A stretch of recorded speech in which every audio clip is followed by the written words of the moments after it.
Are you curious? So are we. Are you funny?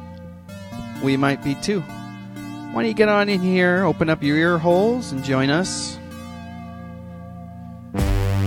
for Empathy and Imagination, the podcast. My name is Aubrey Cloutier. And I am Drew Clark. I would like to acknowledge you for taking the time to listen to the podcast for Empathy and Imagination. We would also like to thank everyone who makes this podcast possible. You can go to Patreon, support us there, Patreon, Empathy and Imagination. You can go to Facebook, like, subscribe, comment. Also, this podcast episode is brought to you by Clark Pool and Spa. Visit clarkpoolspa.com for all of your pool and spa needs in the Contra Costa County. This podcast is also brought to you by Zeist Digital, ZICED.net. ZICED.net for all of your IT and technology solutions. And if you want to give us a call here, the number is 510-859-4173. Empathy and Imagination, 510-859-4173. And we are live streaming right now on Facebook this week. Give that a shot. Yes, I'm getting a message that we're not on Facebook yet. Okay, probably takes a second. Probably takes a second. Yeah. Well, so pardon. How about what you got? We got a special guest today. we have a special intro, special guest intro. So we're gonna begin that now. Yes. So how you guys doing over there? Imperfectly, which is English. Yeah, I speak English pretty well and German and Spanish pretty badly. Okay, this one's called Silent Wheel. Still doesn't sound like there's reverb on my vocals. Check. Check. Check. Go. Check. Check. Check. There we go. Okay, we're ready.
Yeah.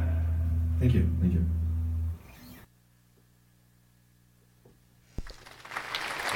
Wow. Those guys were good. They were handsome too. Did you We're notice kind that? of good. Yeah, I did notice that. We'll have to. Well, handsome fellas. Yeah, we actually have a couple more tunes for you from them as we go along the podcast today. So everyone, sit tight for excellent content and tons of amazing live music.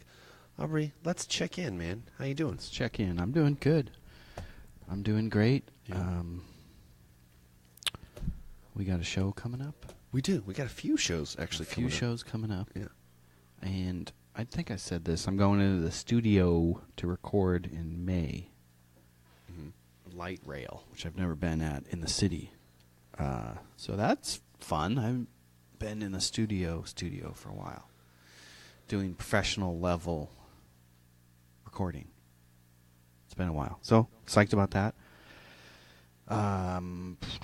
Psyched for your birthday camping trip coming up. And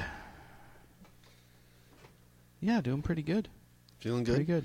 Can we ask about your folks? Oh yeah, my dad's being transferred to a rehab hospital. So he's out of the ICU and he's going to the rehab hospital, and it's going to be a long road, but he's out of the woods. But it's going to be a lot of physical therapy because when you're in the bed for 12 weeks, your muscles are just liquid. Mm-hmm. So, but he's out of it, so that's good news. And my nephew's birthday was recently. Or no, sorry, it's coming up. My birthday was recently. Yeah. My nephew's birthday is coming up. My brother's birthday was in March.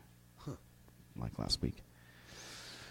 So, yeah, things are pretty good. I think we're on the verge of a golden age. So I like it when you say that. Doing my part to make that happen.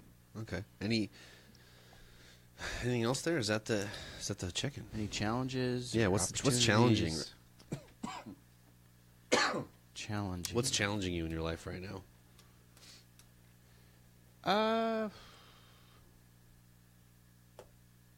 Kenny Loggins songs.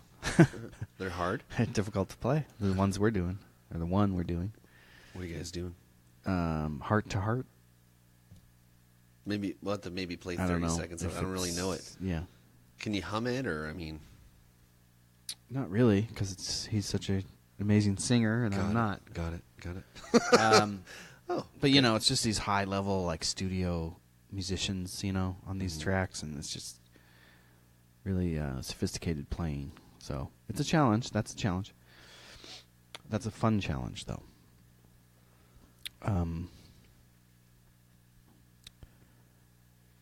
Yeah. So I guess that's it. Crypto's down. Down again. Yeah. What's it down to now? Down to, last I checked, it was 7. Bitcoin was at 7,000. From, I think, early January, late December, it was 20,000 almost. So, we'll see. But Peter Thiel, who founded PayPal, he's like a mega Silicon Valley icon. He seems to think that Bitcoin is on the up and up. So he's sort of like, yeah, it's a good investment. So, if he says it, I listen. When Peter Thiel talks, I listen. So he has wisdom. He's a wisdom bringer for you. He's a wisdom bringer. Yeah, he's got some good ideas. And he's the one who has talked about the indefinite future, the idea that we need a definite idea of a future, like we once had in the space race. That was his sort of vision. He's like, we need to go to space, and we need to have like a vision of a concrete future that's not just apps, more and better apps. Something that's like, let's go to the moon, let's go to Mars, let's do a colony thing. So he's a really cool thinker, and anyway, yeah, Bitcoin's down, but it's always up and down. It's roller coaster. Other than that, things are good, man. How are you doing? Let me check in. What do you got going on? Well, Your birthday. My birthday is coming up. I'm excited about that. I wasn't sure what we were going to do. But I kind of knew I always wanted to go camping, and there's just the places we used to go have become so crowded with like babies and stuff. The places you used to go for your birthday? Yeah, or mine and close friends' birthdays. Like Butano? Like Butano. Like Really? That's there's all nothing overrun now? It's nothing available. You can't rent a space there. Like it's Just booked. Okay. Like I was going to, and then I couldn't. Like I was trying to book something 3 months in advance, and it was like, no. Really? Yeah. Whereas usually you would go there for your birthday. or someone friend's else's. birth- Yeah, yeah. we usually go there. And so I went to this So other place how do you recently. think that is? Like, what changed? I think there's more people who live here now, and more people heard about Butano because it's fucking amazing. Butano's like this. So it's it a was a little rainforest. secret gem. It's a little rainforest. They let you have fires in. Yeah. And like there's banana slugs and newts, and it's so cool. Yeah, I've been there. Yeah. Just once. Oh, I've been there But- a lot. Yeah. And So I'll now go it's- again. It's really hard to get in. And then also, people bring more people because there's less availability, and then there's everyone. I think it would be cool if they had all the fun they wanted to have at campsites. And if you have to listen to the other people, other campers, at certain times, it's not as much fun. Kind of the point is If it's just to an- hear your friends. Yeah. If it's annoying sounds. Like If there- kids and someone's- dogs yapping. Yeah, can dogs be bar- annoying. okay, dogs but if you barking, hear generator. the campsite next to you is like having a good time, and it's just kind of laughter. They're laughing. That's I fine. don't care. I don't. 'Cause that's even easy care. to tune out. Yeah. That's like the surf. It's like comforting. Yeah. But if it's a Makes you feel yapping safe. poodle, like at China camp, we had- People arguing. they had that dog. Every time you go by, the thing would go nuts. Yeah. And then the owner was just like, "Hey, yeah. stop it." That's right. I remember. Just super lazy. Stop it. Stop it. That's just. They've given. up, Clearly, they apparently. don't care. Yeah. But it's your check-in. Yeah. So. I my check-in is like I'm like, oh yeah, cool. Okay, I get a camping birthday now, and so might actually have to reserve another site or two because there's maybe some more people than say last year. But like I went camping recently with my buddy Adam. I just went on Hip Camp, and I just like found a ranch, and That's they right. had 2 spots, and I was like, hey, let's go, and he was like, I'm down. Yeah, yeah. I So we couldn't just- go that time. We just went out and it was fun, but there wasn't much to do. Yeah. We hiked around That's a true. little bit, but we ran out of cannabis pretty early. What this birthday campsite? What's the deal is the one you reserved? How many people can? What's the max on that one? I think site? it's something like it holds 5, and then you can pay $5 per person for an extra person, something like that. But it might just be up to 7. I don't know.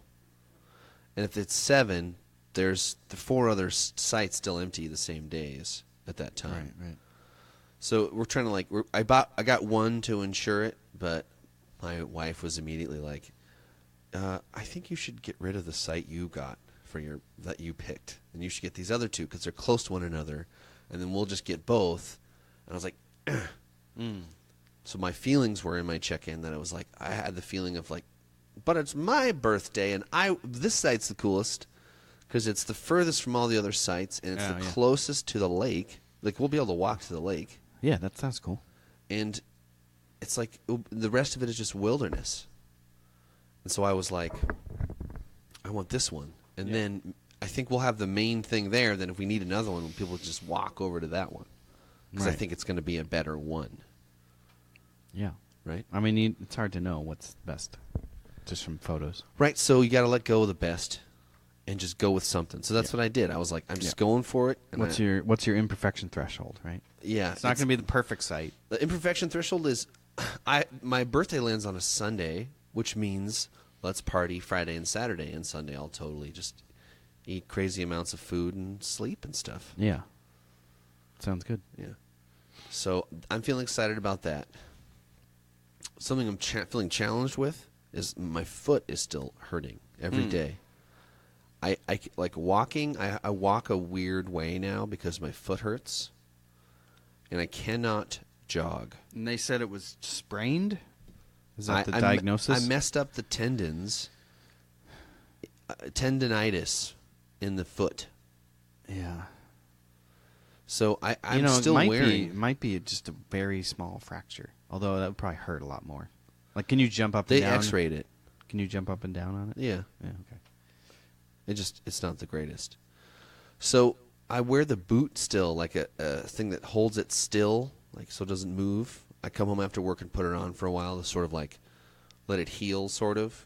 Yeah.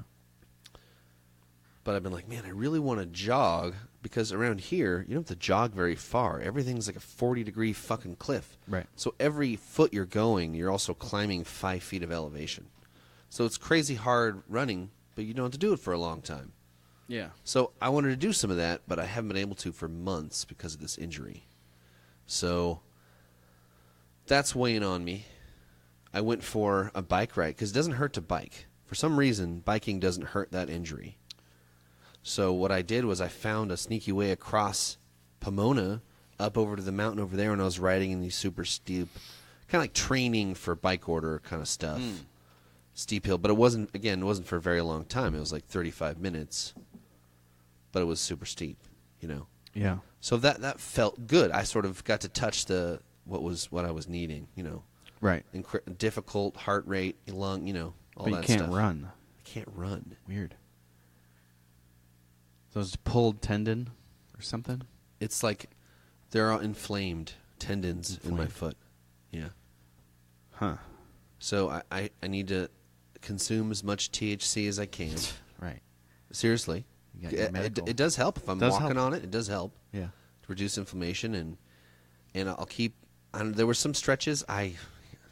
Folks, I lost the stretches paper the doctor gave me. Like I was like, I'll totally look at this. He's like, you'll need it and start this in 2 weeks, and I can't find that piece of paper. So like I feel a little guilt there, you know. Speaking of the check-in, I'm like, I feel a little guilty. Like, probably- where'd I put that paper, man? Yeah, you could probably Google something similar. Yeah, I could Google something similar. I've been trying to strengthen it as much as I can, like walking different angles, different ways, stretching it, moving it around, doing things like trying to see what hurts and what maybe feels like it's good to hurt and what isn't good. I think it may lead that I'll need to go to physical therapy. That might be a step. So I don't know. We'll see. So my check-in includes It's like chronic. I'm mostly feeling pretty good, except for this foot is still dinging. So I don't know. I bet people can relate to injuries happening over periods of half a year, where I had just something hurts all the fucking time. I had a hairline fracture in one of my metatarsals. Wait, where's that? It's in your foot. It's one of the, like one of these. And they thought it was sprained at first. Oh, maybe I have a fracture. But it was where I wouldn't be able to jump up and down on it. So I think if you can jump up and down, I can it's jump not up a and down. bone thing. And I'm climbing upstairs all the time. I Yeah. mean, like it Just hurts. something weird. Although I will say I got a feeling a little relief the other day because I did something that hurt it, and it hurt like 10% less than it normally did. Like I did a step that would normally hurt it a lot, Yeah. and it hurt 10% less, which I was like, okay, that means I'm moving. That's It's slow, but I'm moving. that is a phenomenon. Like Yeah. you just got to power through the pain, right? Like if you have sensitive teeth, it hurts when I bite down on this. What should I do? They'll tell you keep doing it. Keep biting down on. Yeah, sometimes. Just Sometimes re-strengthen. Sometimes. So what I want to do is put on my 5-finger shoes and do little jogs. But it's Oh, like, yeah. That's right, the Vibrams. I ran once a couple months ago, and I was fucked up after that. It really hurt. So Could you use those shoes for cycling? Weird. what do you Vibram shoes? Yeah. No, because my pedals are spiky, and they would poke in. I need like a firmer Oh, I see. bottom shoe Okay. so that digs into the spike. Okay. Yeah, yeah. Okay, so I guess that's my check-in. That's your check-in. Yeah. Thanks for checking in. Thanks everyone for I listening. think our check-in is done. All right. So, everyone will notice now, the mood's a little different in here. Why's that? You can probably feel it in our voices. I feel like Feels like it's we're a little calmer. different. Yeah, feels a little calmer in here, and maybe calmness is all right. It's why because we turned those lights off. Yes, we turned the oppressive overhead lights off. There was a hum issue, but we also are just trying it out to see what happens. Yeah, because it has a you can gradiate it downward, but it totally hums. You guys want to hear it? Let's play it. Let's play it.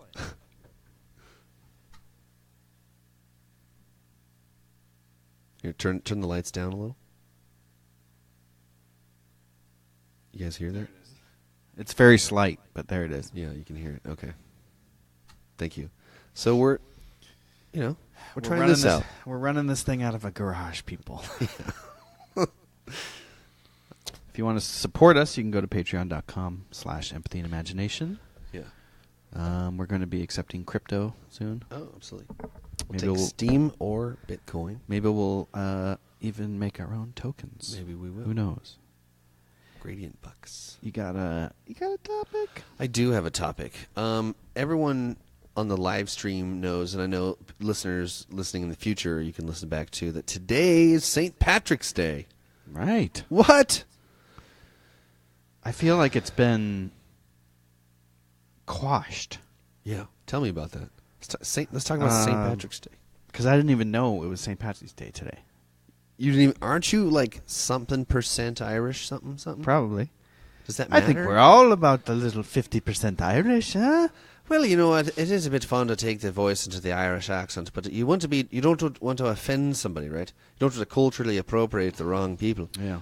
But I myself, my mother, she went to 23andme.com and she got her DNA tested.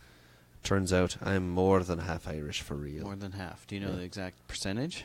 I don't know at this moment, but it's mostly Irish, then some English, then of course a little bit Native American, and a smidge of African. Well, that's a American. fucking thing, because everybody's parents fucking tell them that they're a little bit Native American. Somebody got in there at some point. You know, because I heard that, and I think Elizabeth Warren heard that, and Scott Adams heard that. You've heard that. Mm-hmm. Well, if anyone out there wants to call in and if they know their genetics, were you told as a kid that you were partially Native American? Yeah, have we all been told that? I think that's like a traditional. Do you think like it's a true? American tradition. Is it true? I don't know. Huh. I know Scott Adams was told that, the Dilbert guy. Mm-hmm. He was told that, and he did 23andMe, and it was no, he was not Native American at all. You know, it's probably halfway between folklore and halfway between science. You know? Yeah, it's like it's like a Paul Bunyan thing. It's like American folklore. Yeah, it is. Yeah. Oh, I'm part Native American. Well, that means somebody strong took their, sexual will upon a Native American person, and then Could be consensual. I don't know. But I did find out on 23andMe that my mother's 7th great grandmother was black, and I was like, well, how do you think that happened? Mm. And I don't know. Who knows? Who knows? They were in America at that time? Yeah. And so my 8th great grandmother was black. Huh. On my mom's side. And she saw that in the 23andMe results? Yeah. Yeah, my sister-in-law did some like Ancestry.com, Okay. I think it was, research into my, me and my brother's family. And it's interesting. A lot of southern boys and girls. Mm-hmm. A lot of South stuff. One of my ancestors was named Zilpha. Whoa. Portuguese? Zilpha Register. Whoa. I think that's what it was. Zilpha Register? Yeah. Yeah. And I What- think register is like English as you can get. I'm not sure, but that's what I took away. Like, wow, that's a cool name. If I have a kid, maybe I'll resurrect that name. Zilpha Register? Zilpha? I think it was Zilpha. Zilpha Register? Go clean the dishes. Zilpha. They say with the people with names that are closer to the beginning of the alphabet do better in school. For whatever reason. Because they're called first and first in line. Because they're called first in line, and a lot of times things no, are... there's a lot of that. Yeah. things are by first name or last name. Andrew Clark. Oh! I like those initials. You have those too. So, what does... I have some things on it, but let's first Yeah. ask Oh, St. yeah, Patrick's so Day. St. What does St. Patrick's Day mean to you? Well, do you feel like it's quashed? I didn't even know... Like, isn't it Has isn't there it been a offensive war now? on St. Patrick's Yeah, Day? isn't Is it that what you're saying? offensive now? I mean, isn't everything offensive now? Isn't there like a... Right, like Chicago they don't dye the river green anymore because it's environmentally not sound, and I don't know. I haven't done my research. Dye it with but algae, maybe, or something. I just else. remember last year there was all this commotion, all this controversy over St. Patty's Day. Oh, I don't know about the last year controversy, but okay. So with the controversy of St. Patty's Day, like I remember I used to think and know that I was at least partially Irish, and then I was like, well, I guess this is like the only original celebration I'm permitted. So I was like, well, let me celebrate it. And then as I started to, as an adult, I realized it was sort of just everyone uses as an excuse to get insanely smashed. Right. And then I was living like in San Jose at the time when I kind of first was like, oh yeah, That's I guess what it I'm is, 21, and I went out in there and it was like, whoa, this is. And then later I learned about like religion and stuff, and then I learned about a little bit about St. Patrick, and I was like, Yeah, what was his deal? well, let's touch base on that. Well, you can finish your story there. I can look it up while you tell. No, I have it here. Okay. I did have it. Who was St. Patrick? St. Patrick was born in Britain circa AD 385. Oh, it's fairly recent. Over 1,600 years ago. At the time, the Roman Emperor, of which Britain was a part, was on the verge of collapse. Barbarians were on the move, invading different regions of the empire. Roman legions, large groups of soldiers, of course, had deserted Britain, making it vulnerable to attack. When Patrick was 16 years old, Irish pirates invaded his village, destroyed it, and took Patrick captive. He was put on a ship and bound for Ireland. Oh, so he was a British dude? Or Roman? I'm not sure. Well, in Ireland. He was taken to Ireland. Yeah. Okay. In Ireland, Patrick was sold as a slave and put to work as a shepherd for pigs. In those Irish hills, his life was hard for Patrick. He was exposed to harsh climate, nearly starved to death. He was completely alone, and he turned to God for comfort and companionship. Through prayer, Patrick found great relief. Quote, "The love of God and the fear of him surrounded me more and more, and faith grew, and the spirit rose so that one day I would say as many as 100 prayers, and at night only slightly less." Wow, that's a lot. 6 years into slavery, Patrick had a vision from God. He was told he returned to his homeland. Not long after, he had another vision and was told his ship was waiting for him. Patrick ran away and traveled more than 200 miles to Ireland's southeast coast and boarded a ship headed for Gaul, modern-day France, where many believe he trained for ministry. After returning to his homeland, Patrick received another vision. It was a man named Victorsius came to him holding many letters. Patrick read one of the letters aloud, called "The Voice of the Irish." As he read, he heard Irish voices calling out to him and pleading for his return to Ireland. Years later, Patrick was ordained a bishop, a leader in the church around AD 432. Patrick returned to Ireland to start sharing the gospel about Jesus with the Irish people. Patrick's missionary work over the next 30 years was truly remarkable. He journeyed across Ireland spreading the gospel, baptizing, confirming countless believers, and founding many churches and monasteries. One of Patrick's missionary strategies was to focus on his efforts on evangelizing Ireland's many tribal kings. His thought was that converting the kings would lead to the conversion of their subjects. The strategy proved extremely successful, and many people became Christians. He's like the Johnny Appleseed of religion. He basically he swarmed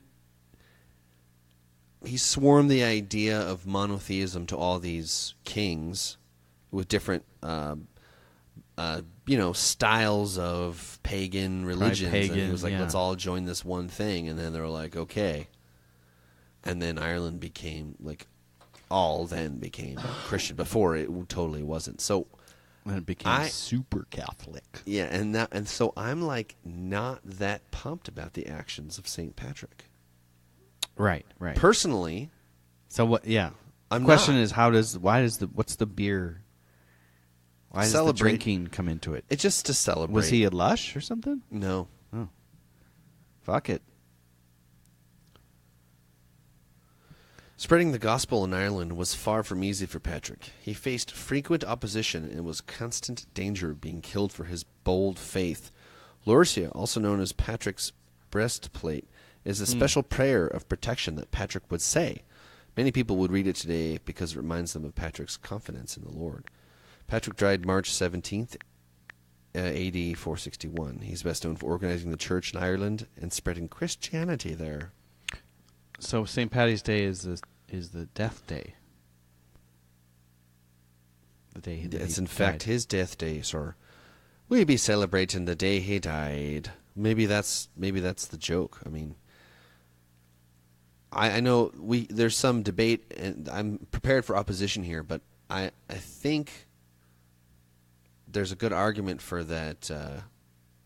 Christianity is not the best for people. I think that's my position. If I was bluntly asked, do you think it's overall good? I would say no. And so, and I guess that puts me in the religion. Yeah, the religion. Well, I happen to believe that none of the monotheisms are true, and that they carry with them a lot of unfortunate baggage. And I'm all for everyone doing whatever they want to do, but if I'm asking myself, which I am, I'm telling that I don't think monotheism's such a great idea. I can understand historically it may have gathered people enough together to get us through certain things. I can acknowledge that too. But too many of my friends have grown up in just terrible guilt, guilt their whole lives. All of them, Jewish, Christian, Muslim, just guilt. It's a whole childhood. You know, it's a powerful currency, guilt. But there's enough guilt in the world already. We don't need to add to it with stories. Dear friends this? of mine. Oh, go ahead.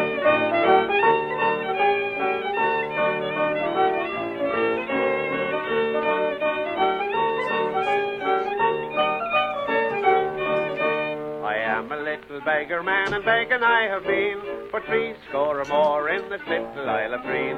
I'm known from the Liffey down to Seaview, sure I'm known by the name of Old Johnny Two. Of all the trades going, sure begging is the best, for when a man is tired he can sit down and rest. He can beg for his dinner, he has nothing else to do, and cuts around the corners with his old rigadoo.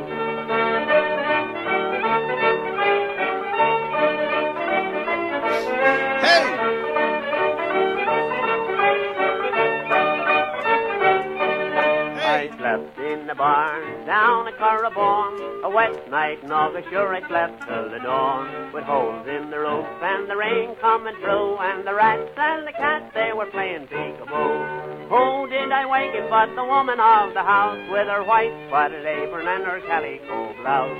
She began to frighten, and I said, boo, and don't be afraid, ma'am, it's only Johnny Two.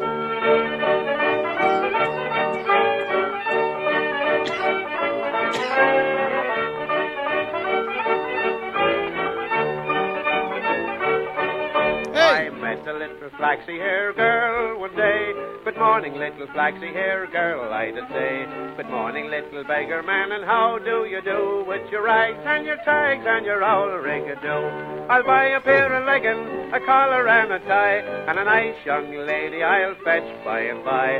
I'll buy a pair of goggles and color them blue, and an old-fashioned lady I'll make her too. He's going to turn her into an old-fashioned lady? I doubt it.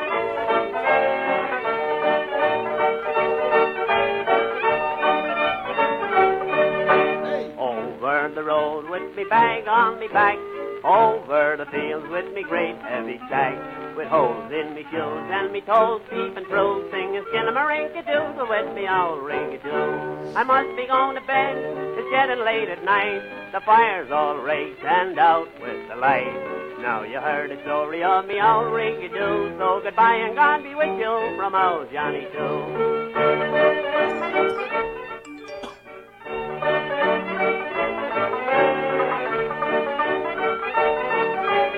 It's a savage banjo.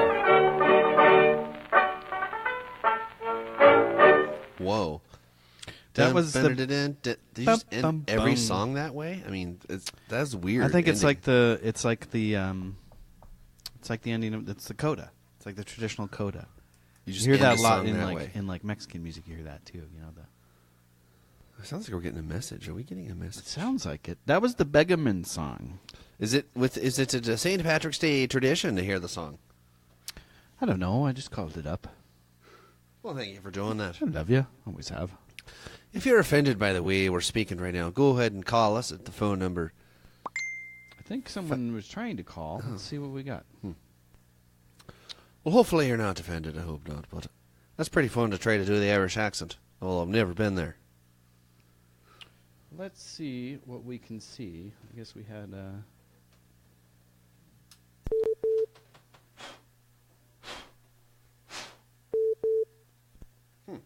Sounds like something's going on. Hi, this is Claire. I'm not available right now, but I will call you back. Well, That's weird. Okay. okay. Bum. Okay. So that was a brief interlude to your little Irish story of St. Patrick. So yeah.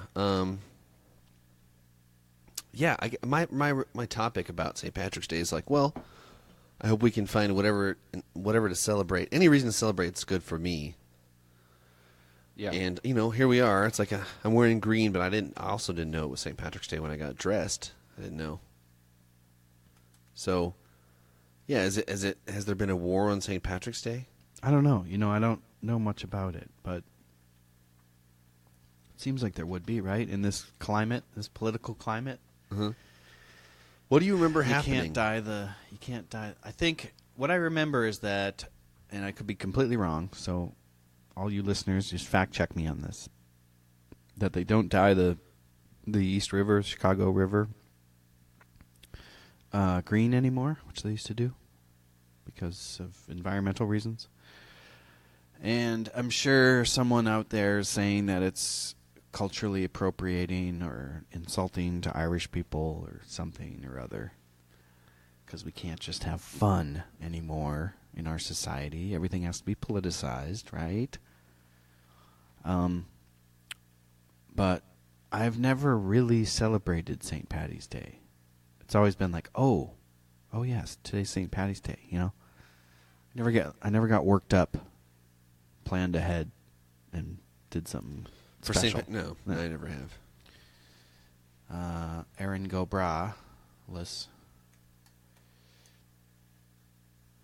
But I guess we can't get through on that caller. This St. Patrick's Day, Sorry, I'm trying to get this caller to come in, but I'll be able to celebrate properly for the first time. you turning Catholic? As a mixed race woman, I've found I often have to assert my claim to the Emerald Isle. But now, all that's changing. The other day, after seeing the fantastic film Lady Bird, I had a discussion with a friend about how to pronounce the name of the film's lead. The Irish actress Saoirse Ronan, my English friend, was unsure, but said she trusted her Irish-born housemate's interpretation, who rolled every single vowel around his tongue with skill. Before kissing the name with his lips and pronouncing it Shia Ursha. Yeah. Good luck. The letters don't match up to the sounds in Irish. Gaelic, I guess you'd say. What's that sound? There's some thudding out there. Should we inspect the thudding? What were you reading there? Just there. This is on The Guardian. This is just the thing titled, "The St. Patrick's Day will be able to celebrate properly, comma, for the first time."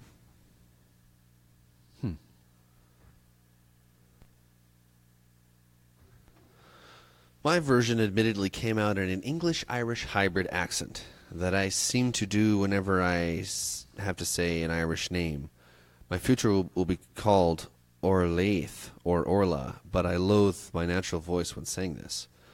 And my friend was confused depending on what part of Ireland you're from. I think Saoirse can be pronounced a little differently.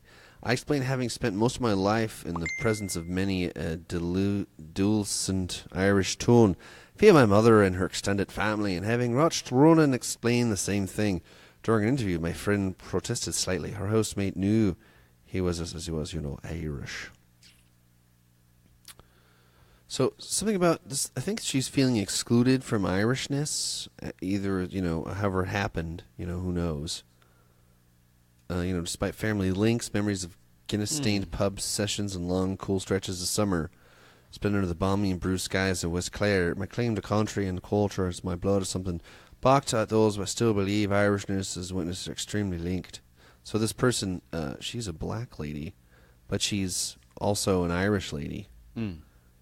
And so she's like wanting to join in, but like trying to figure out how, Ah, okay. Yeah.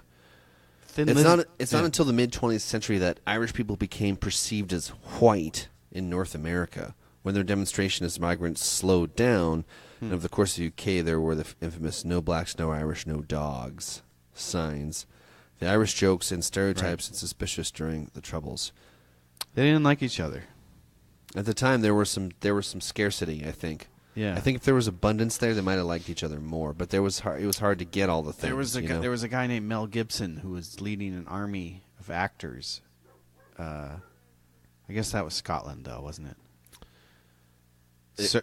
Sir Mel Gibson led an army of actors against the English. The English.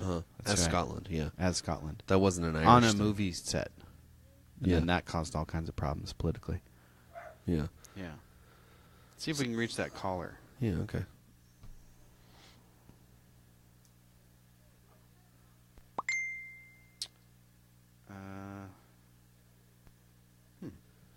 There's too many wires. There's a lot going on. I'll tell you that. I will tell you that. There's a lot going on. Thanks for turning that down. That was incredibly painful. Hello? Hello. Hello. I couldn't get through.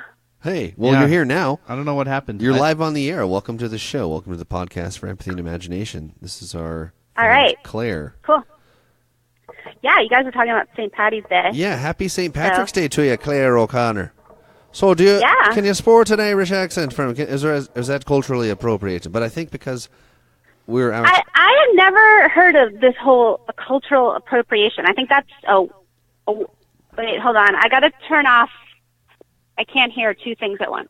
Because you're listening to the podcast at the same Mute time. the podcast. You got to mute it down, and then you'll listen to it later. Okay, yeah. So, yeah, I can do an Irish accent. I lived in Ireland for a little while. There's somebody at the door here. There's a lot of inputs. Oh, you keep going. Yeah, let's hear it. Okay, I'm just trying to think of what I can say. Well, you got anything to say about St. Paddy's Day? Yeah, sure. It's an American holiday. I mean, it's a saint's holiday, which there's like a million saints holidays, but it didn't become. It actually was first publicly celebrated in Boston in 1730s. Ah. So, yeah. 17. So it's just that's pretty recent. 1730. Yeah. So it's a saint's day, and there's people who are like missing home were celebrated it, and it became popular here first in the United States. Huh. And I think it's kind of like an American immigrant holiday, which is like most Americans are immigrants. That's interesting that Irish weren't considered white until. Oh yeah, that's recently. totally true. Yeah, because there's like my grandmother, she like grew up in a tenement in New York City.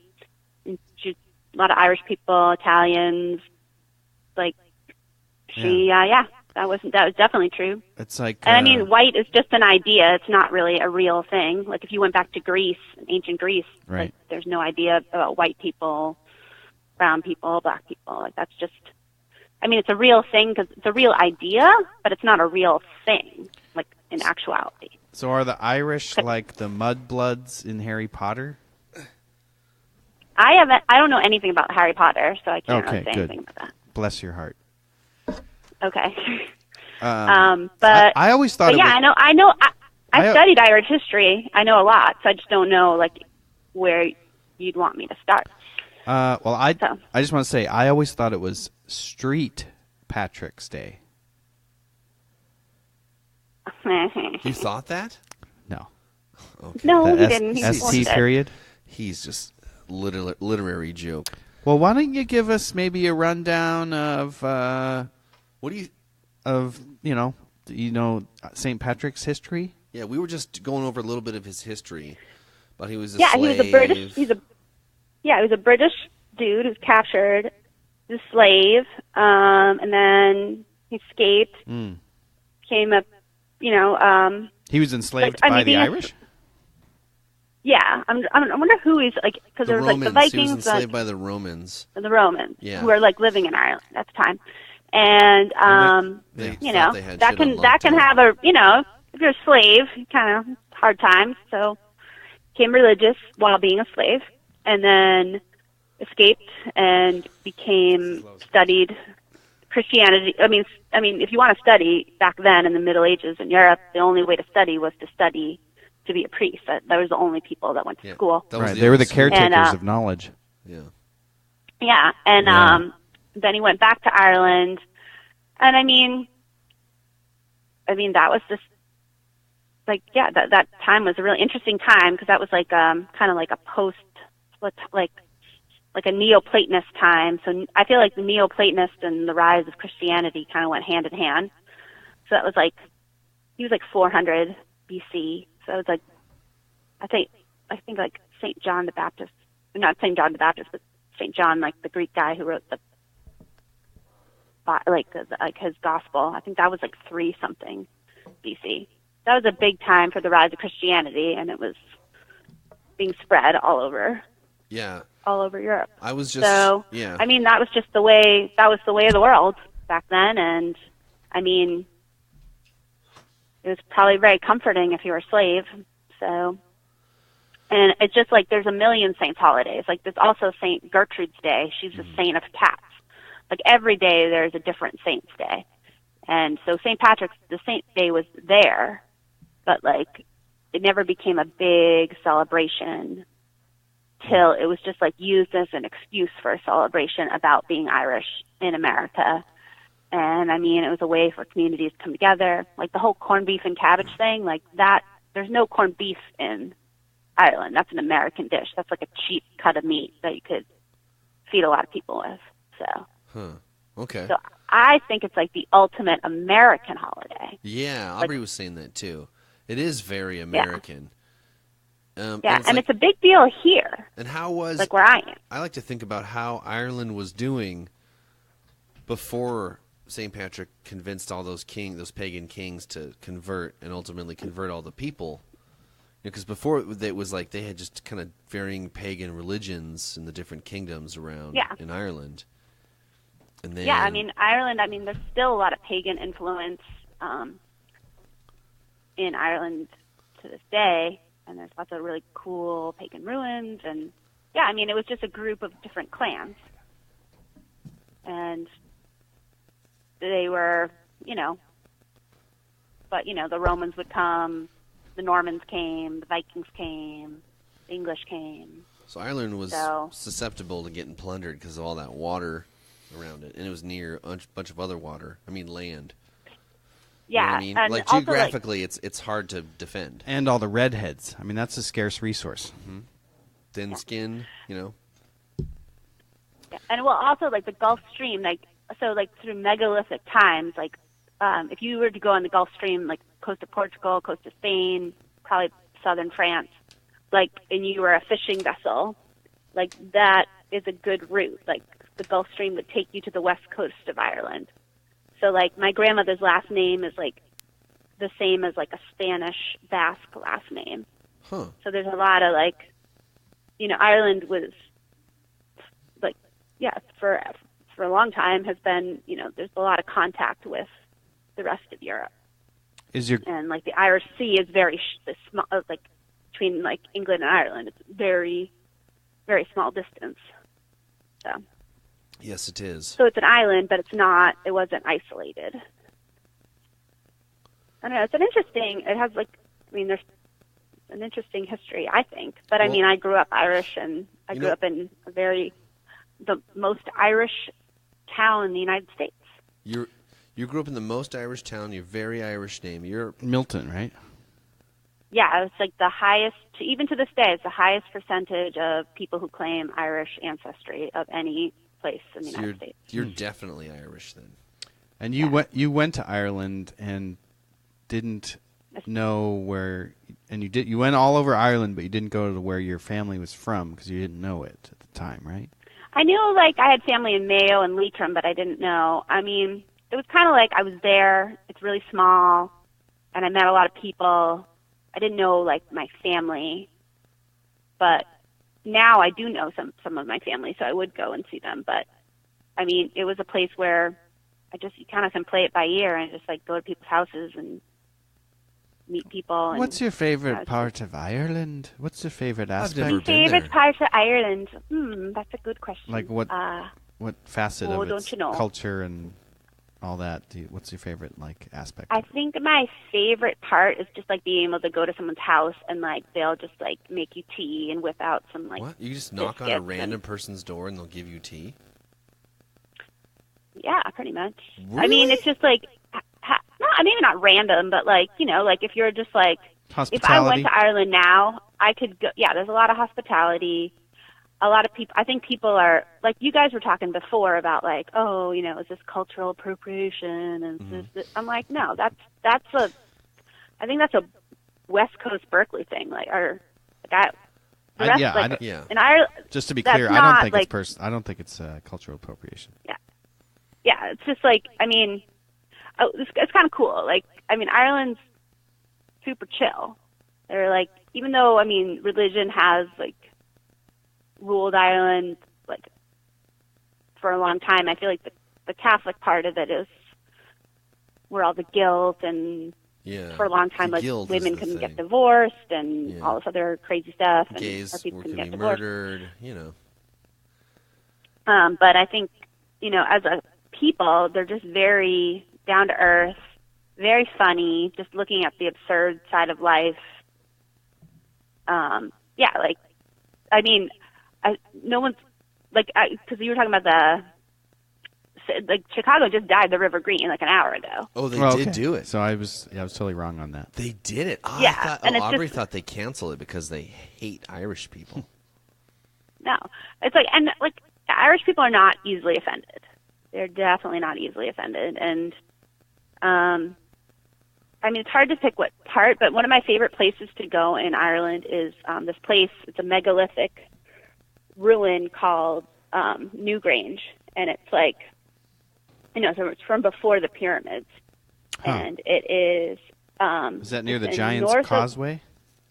No, it's not near the Giant's Causeway, but that is very cool. The West Coast is like you can't go wrong, but I mean it's a very small area, so you can drive all over Ireland, but within a day, pretty much. You can see the whole country in a day. It's smaller than like I live in Massachusetts.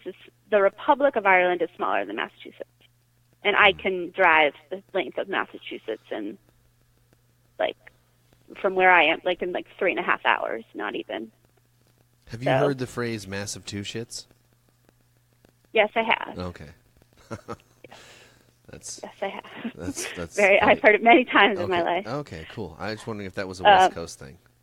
And I am not offended by that at all. Dang it. It's like I'm not offended either. And I'm not easily offended. And it's like I was talking about cultural appropriation and making the Irish accent. Making the Irish accents. What's someone to be offended? I mean, there's many different. It's hard. There's many different Irish accents. Of course. So. I mean, I've never been there, so I'm just touching the surface. But I would like to go. It would be cool to go. It's a place I've never been. It's very cool. Oh, I'll do an Irish accent. Okay. Yeah. So what would you like to do when you're out there when you're visiting Ireland? What do I like to do? Yeah, in an Irish accent.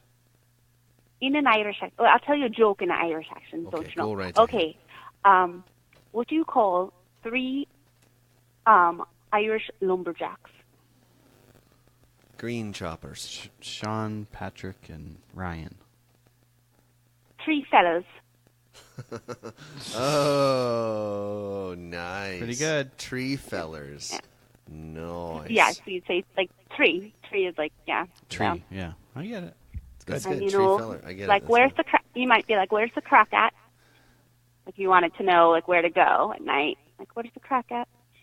That's like, where's it happening? The crack Yeah, is where it's happening? where's the fun? Where's the fun? So Where's the crack is excitement? fun. Like your show, it's good crack. Oh, like, but not like crack, like, ah! Not like crack is black, just like, it's like Gaelic. Because, like, a lot of people, like, speak, like, I know my great-grandmother, she spoke Gaelic, was her main language.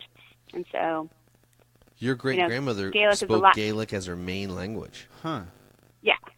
Wow. Yeah. Do you have recordings of her, or, like, pictures, or, I mean, is that... No. No? There's pictures, no, but there's no recordings. I mean, She didn't do any podcasts? I've heard a lot of homosexuals are gay-lick. And most homosexuals would not be offended by that. Right.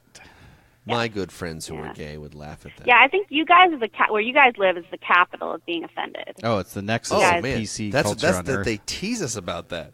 They go, you go to San Francisco, you get to, like Tom Segura's joke. He's like, yeah, you go to Texas and kind of people are you think that's how they're like. You go to California, like everyone's easily offended. You're like, yeah, I know. It's like they joke about it, and it's true. Yep.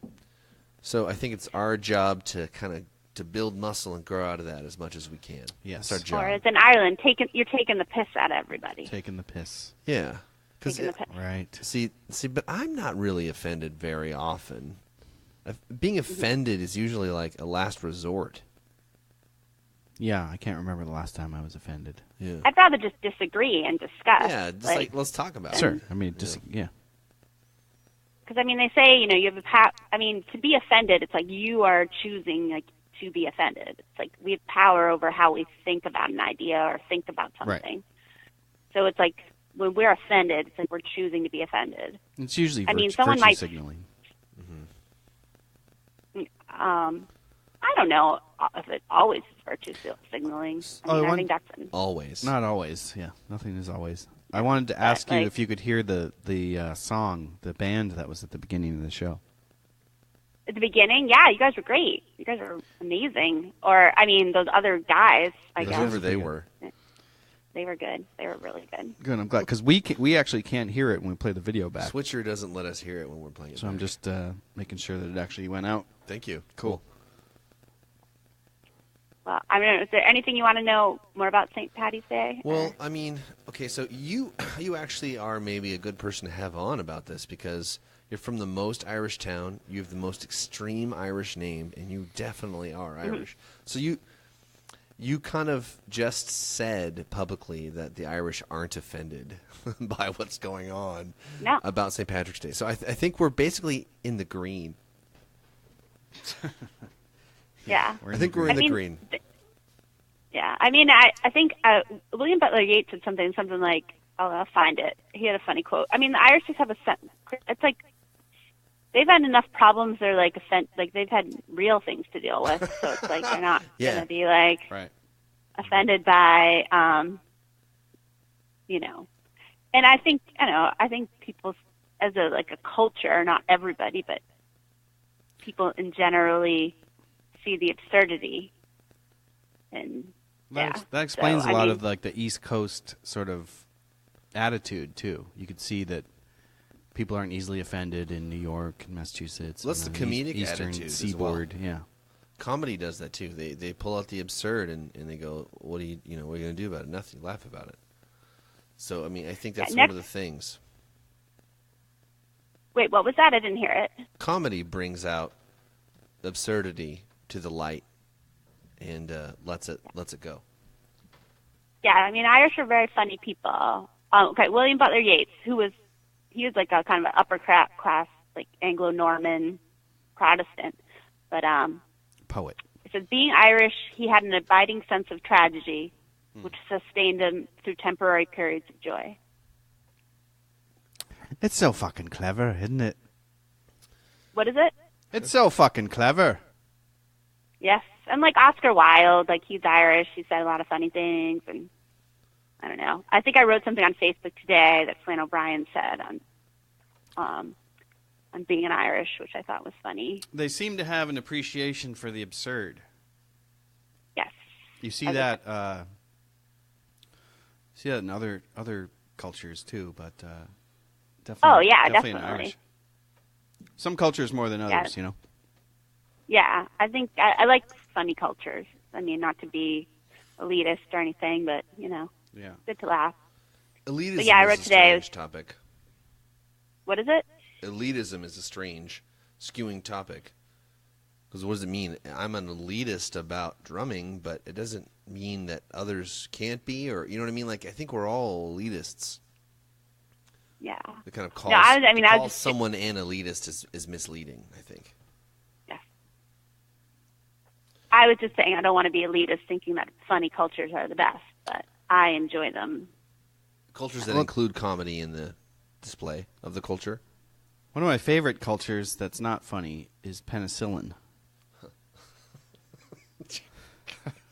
What was that? I'm sorry. I'm like having trouble hearing. One of my favorite cultures, which is not a funny culture, is penicillin. You're a funny guy. Funny guy. A mushroom would be a fun guy.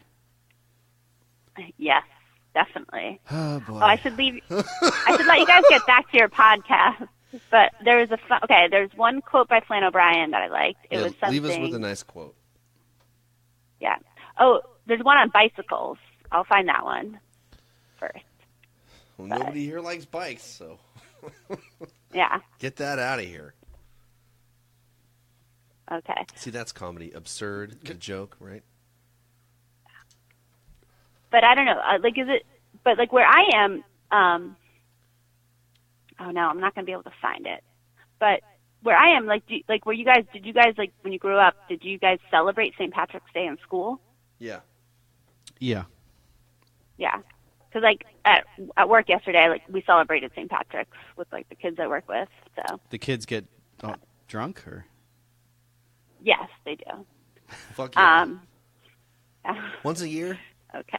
Are you telling me they wouldn't have gotten drunk in Ireland? They would have. They probably would. Actually, I was reading a little bit about St. Patty's in Ireland. They started celebrating it in the 20s. But basically they were copying the Americans. But the bars would be closed. It was a day, a day to have a military parade. It wasn't a day to drink. So the whole drinking thing, that's.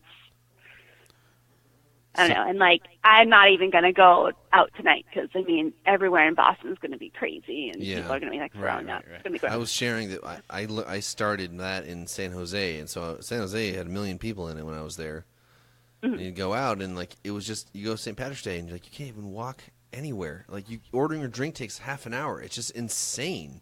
And you're like, yeah, you can't even talk to anybody. People love an excuse to drink. And that's what that is. And it was just everyone was so more drunk than usual. They didn't know. They were on a level. Everyone was like, push it. Or people who never drink come out and drink. And it's right. You're going to feel bad. Man. Gross. Yeah. So it's the time to do something else. I got Irish soda bread. I'm going to eat at my friend's house. I'm jellies. My wife's making bread right now, actually, also a live bread. Have you ever It's a mashed peas. Do you guys have soda bread? Yeah, in the city, there's a restaurant I really like called the Copper Kettle. It's in the Sunset, actually. And it has amazing Irish food and soda bread. They give you with everything, and it's good. They make it there. Yeah, I love soda bread, and I love brown bread. Really Shout good. out to the Copper Kettle. You sort of need to eat Irish food once a week and not eat anything else all week.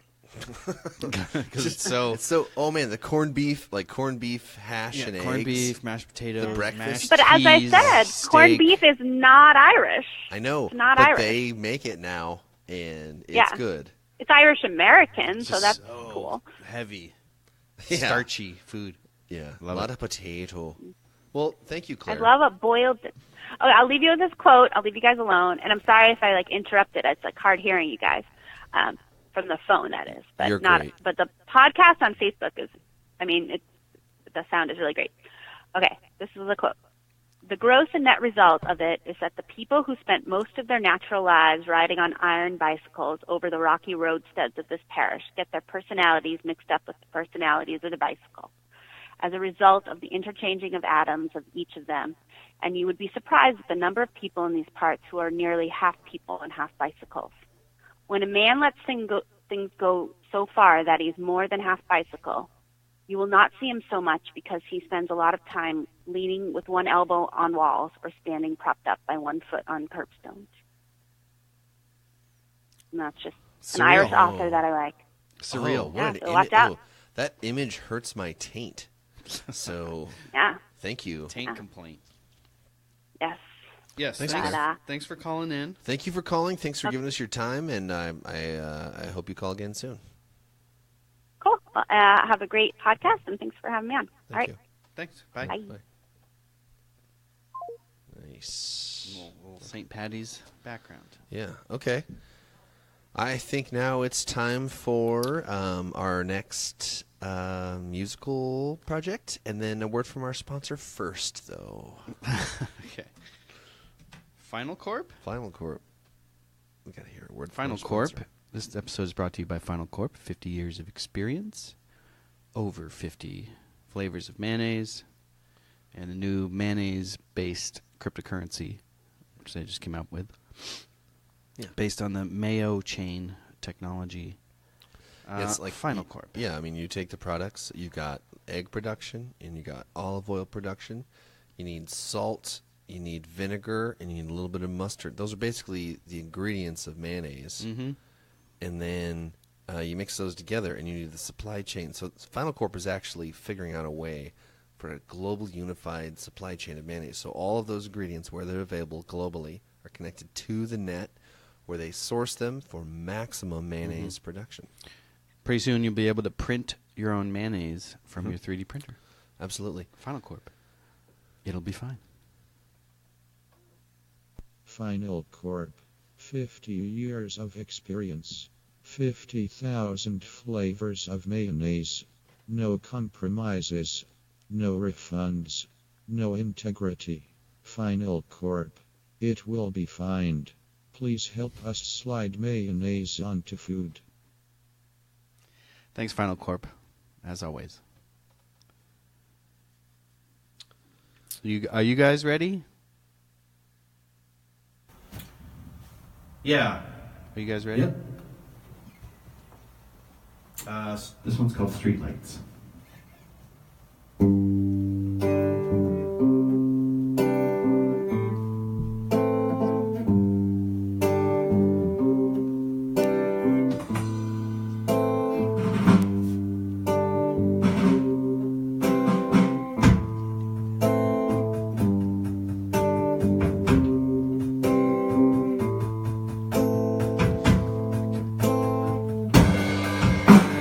Streetlights are filled with dust and memories of all of us. Houses to what signs would let us get there.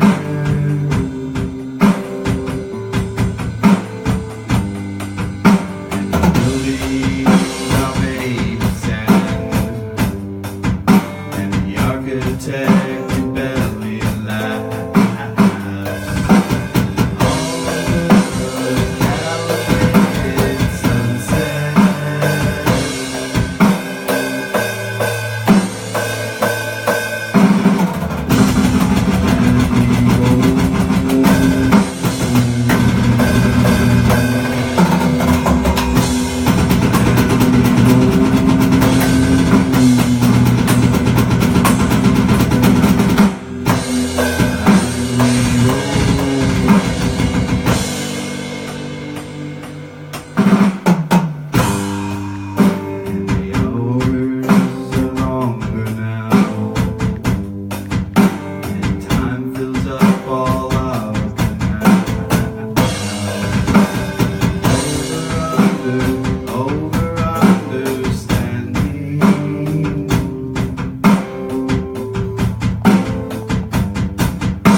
was fantastic. Thanks again, by It's Kinda Good.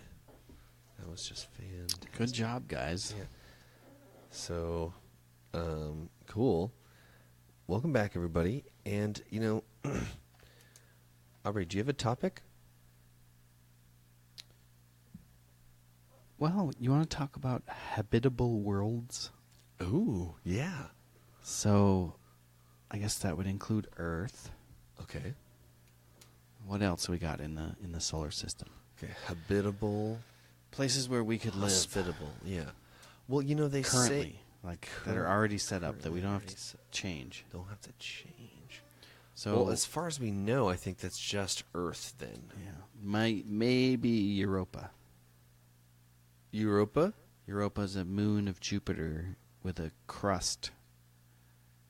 There's no atmosphere, but though, the crust seems to doesn't line up like some of the things. So they think that the crust is actually floating, and that there's an ocean in between the surface of the ice surface of the moon.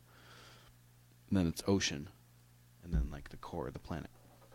So they don't know that, but that's the but it's a moon, not a planet. It's a moon. It's a moon, but it's a huge moon, and it's basically Does it have a molten lava core? I mean, a moon can be a planet. Does it have a molten lava core? Is that what they're suggesting? It probably does. Yeah, most planets do. But it's a moon. Gas giants don't have cores. I don't think like that. But like Saturn. It's a moon. Yeah, but Jupiter's so huge that its moons are themselves gigantic. It has something like 18 moons. Anyway, Europa is a possibility. You could burrow beneath the ice in a submarine, and then live in the ocean underneath the ice. In a submarine, or there wouldn't be air habitats or something. Yeah. It'd have to be submarines or something. If indeed there is a liquid water subsurface ocean on Europa. Well, I think we need to send a drilling submarine team to go find out. Yeah, or like a nuclear missile that could slowly, or a nuclear-powered like missile, like satellite or something. Just buzz its way down, or melt its way down? Yeah, it would just melt its way down and sink under its own weight, and then go into the subsurface ocean and explore. And send back its data. That sounds like an awesome idea. So, habitable worlds, we've got Earth and potentially that moon. Yeah, Europa. That sounds cool. But then after that, I'm afraid the prospects are pretty bleak. It's like, if I'm thinking, wasn't there, okay, but Alpha Centauri is the next closest star. Right, 250 light years, I think. And isn't it true that we don't know if it has any Type M planets? Right, not sure, but... Isn't it true that we don't know? We do know a lot more about how to detect those types of planets than we did 5 years ago. So are we sure there's no planets around Alpha Centauri that could sustain carbon life? I don't think we're 100% sure. Yeah. So on any of these I'm going to put that in exoplanets. as like half a halfpenny maybe. That's worth a half a penny of maybe. Yeah. That could be right there too. Because you could live on a harsh world, but what worlds could we just sort of move into, right? We need something that's Class M.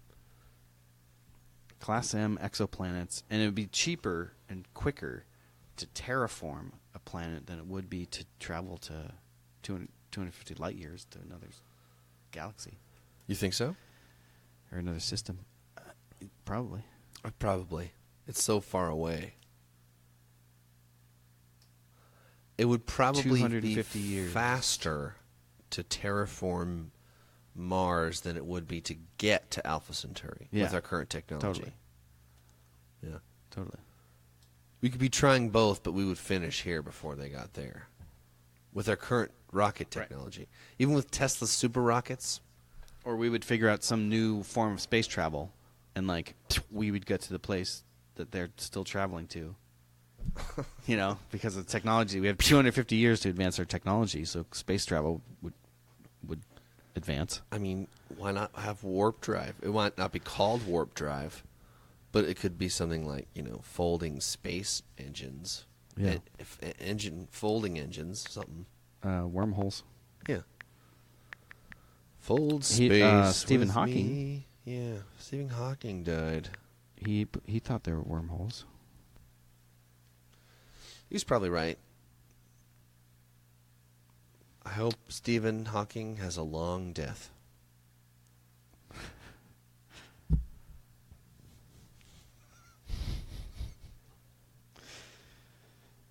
There are a lot of exoplanets, a lot of confirmed discoveries. A total of 3,743 Exoplanets? confirmed exoplanets. What's an exoplanet? That are listed in the Exosolar Planet Encyclopedia.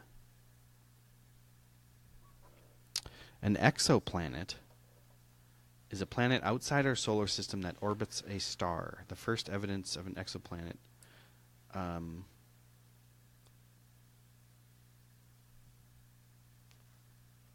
they're just saying exoplanet is any other planet that's outside our system. Yeah. But there are Earth-type exoplanets. Like Earth type, like M type? Yeah, Class M. Okay. And that's what I mean by habitable worlds. So here's an image.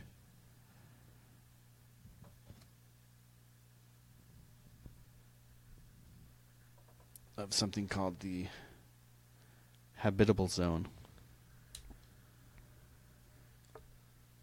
Whoa. So that's the Goldilocks zone where Earth-type planets exist. And it's where there's a stable orbit. We got sunlight, not too much, not too little. And we have an atmosphere. So there, how many core, So, how many are there? Yeah, in the Goldilocks zone. I think that 3,000 number. That 300,000 number that we found. 3,000. 3,000 that we found in the Goldilocks zone around stars. Really? Yeah. How did we? I think so. I'm looking through this. Because I'm like, all right, that sounds pretty interesting. I didn't know that's what was going on.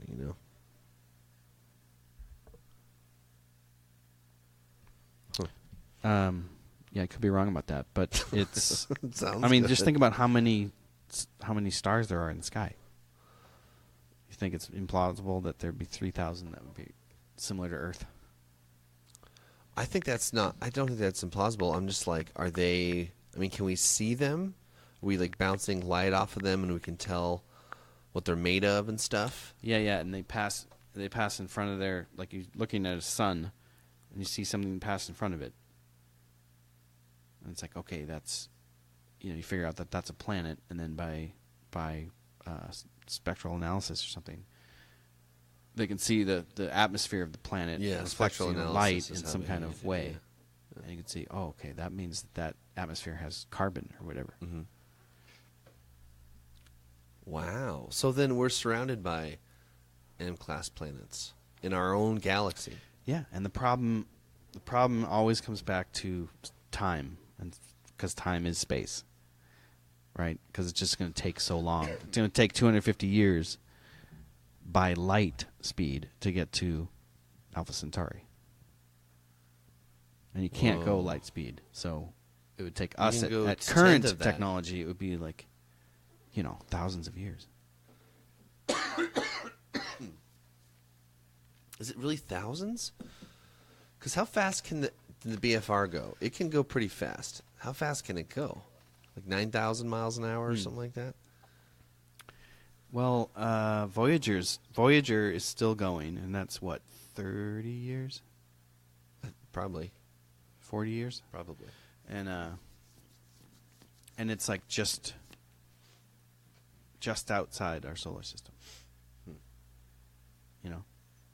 And so here's our solar system. Here's Alpha Centauri. And Voyager, after 40 years, is like right here. But is the BFR faster than Voyager? What's the BFR? Is that the Tesla Yeah. thing? That's the big It's one. probably faster. Yeah, it's probably faster. How fast? I wonder what the current...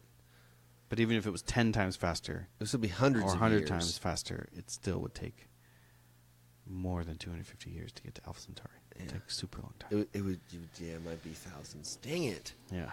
Okay. Planetary habitability. Yeah. Maybe that's the trick, you know? So you need an energy source if you want a habitable planet. Okay. Habitable planets need an energy source, like internal or external? They must be external. An absolute requirement for life is an energy source. And the notion of planetary habitability implies that many other geophysical, geochemical, and astrophysical criteria must be met before an astronomical body can support life.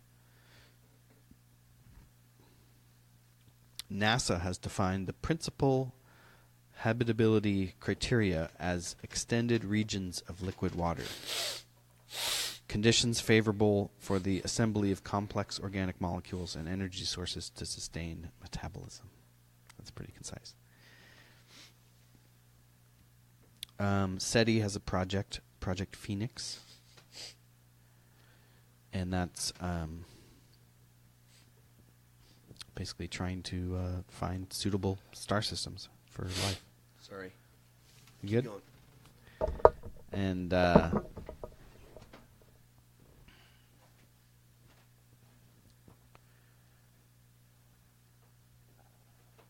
yeah, the moons of some gas giants could potentially be habitable.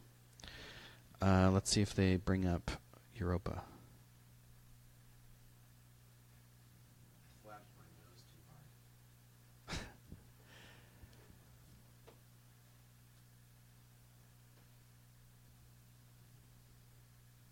Are you okay?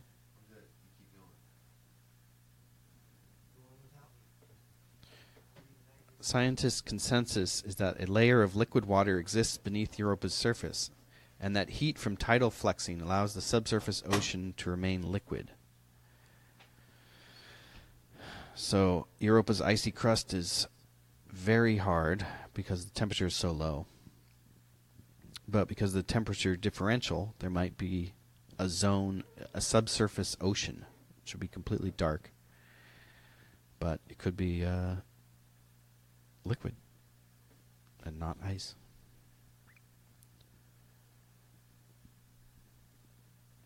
So, habitable worlds. Would you go on a one-way trip to a habitable world? To an exo-Earth? Would you go if you could? One way.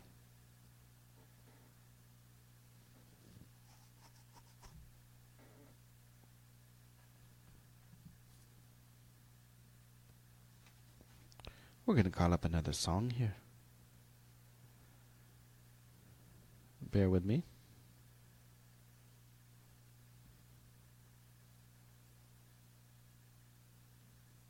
Live. We're back.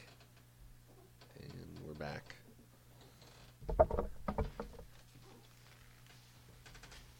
Hey, welcome back. Is that a medical everybody. alert there for a second? Oh, well, I have a sinus problem there, and I thwapped my nose hard, and then I also have like a thin membrane. This was like born with, and so sometimes my nose bleeds.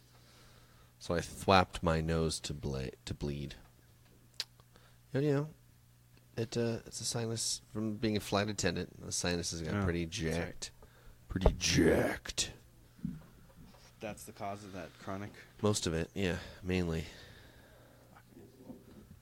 But yeah. So we're back, and I think it's time. We're back. I think that that might be our show. We Yeah. talked about habitable worlds. Habitable worlds. Yeah.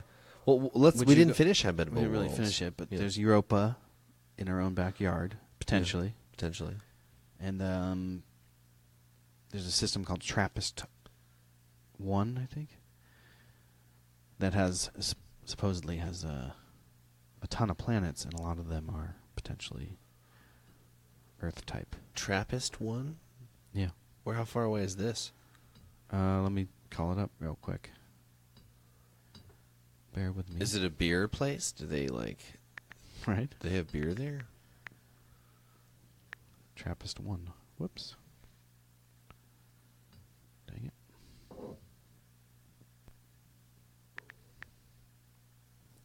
it presents you with a list, right? And then you go to tap on the one that you want, and then the list populates more, like another one pops up. So you end up clicking on the wrong one. Does that happen to you? Yes. Freaking tricks you. Like you go to click the thing, and then That's something else is above it. You're like, fuck. I gotta go back and click it again. All right, Trappist 1 is an ultra cool. This red dwarf star is ultra cool. Slightly larger, but much more massive than the planet Jupiter. Okay, so that's not that big in terms of for a sun. And it's 39 light years from the sun, and it's in the constellation of Aquarius.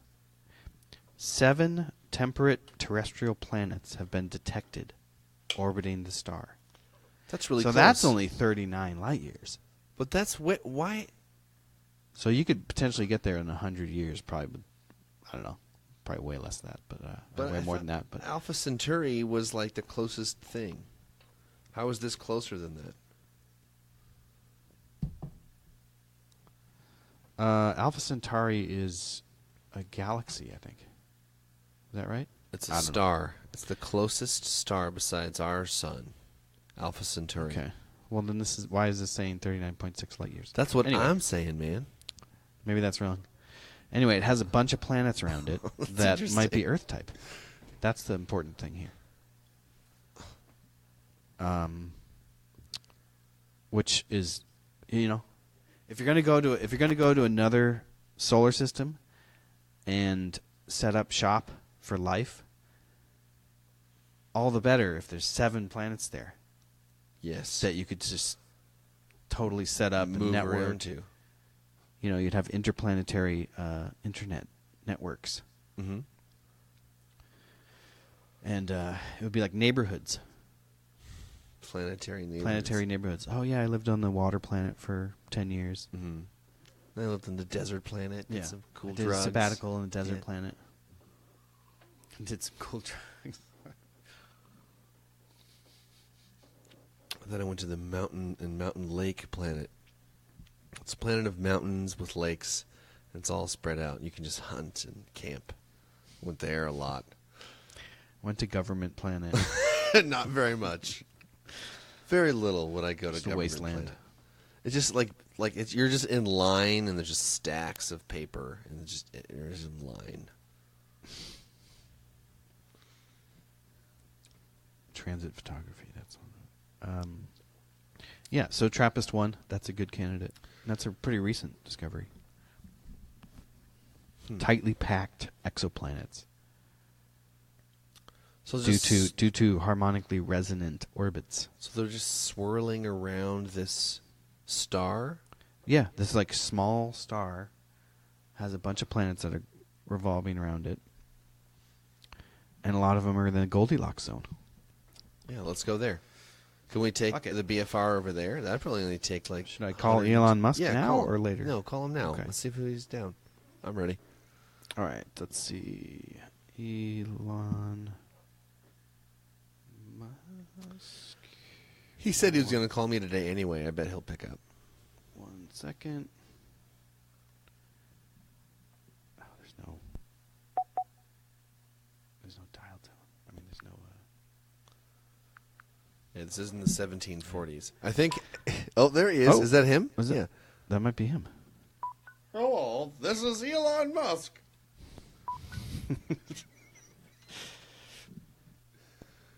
Is that you, Elon? Where the hell are me Lucky Charms? Oh! I've been looking all over for them but can't find them. Someone said me Lucky Charms would be at the end of the rainbow, but I don't see them there.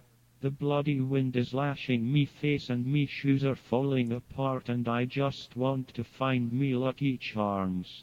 Damn it all to hell. Well, thanks, Elon. I'll see you on the golf course. Yeah, he must have been celebrating St. Patrick's Day already because he sounded like he had a little bit of an Irish accent there. Automated, like an automated stand-in for yourself. Oh, Imagine that you have like an Alexa, but it has like it's programmed with like some of my sayings or something. You know, things you say or things you do. To respond for you. So you just stick it there, like, yeah, I can't make the party, but here's my Amazon avatar. Okay, so you get your Amazon avatar has your voice, responds how you might respond based on your responses. Like people can maybe schedule things with it, or like ask you questions. You know, and you get a little wherever you are, you get a little notification. Oh, so and so is requesting a meeting, or they want to get lunch or something. That's interesting. Huh. It's the future. Imagination. So that's exoplanets.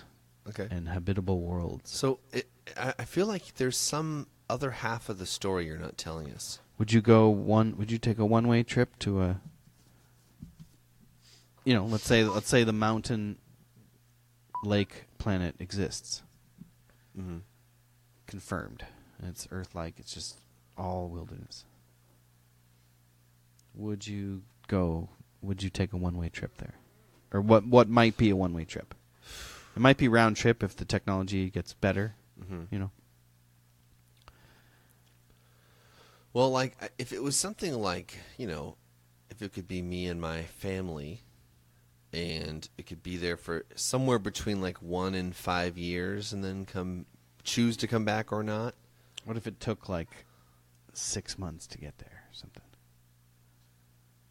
I would consider it. There's a lot of mountainous land here. The thing is, there's so much mountainous land here in California that you could just go and do that right here. It's true.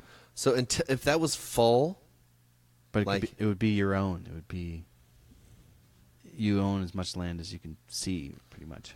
You know, I think my need for community would supersede the desire for ownership. I think that I would want to be near other groups. Right. But maybe it's a whole gaggle of people. Yeah, that's what I'm saying. Maybe it's like 1,000 colonists. Yeah, maybe you made a group of 1,000 super cool people. Say they were burners and they had experience. Right, and you the Burning Man planet. You go there and do that. Yeah, if you're going to try like a Burning Man government planet, I would definitely go there. Fucked. I would what totally do you think go would there. Happen? I think there would be some troubles and we'd have to iron some things out, but it would be generally better.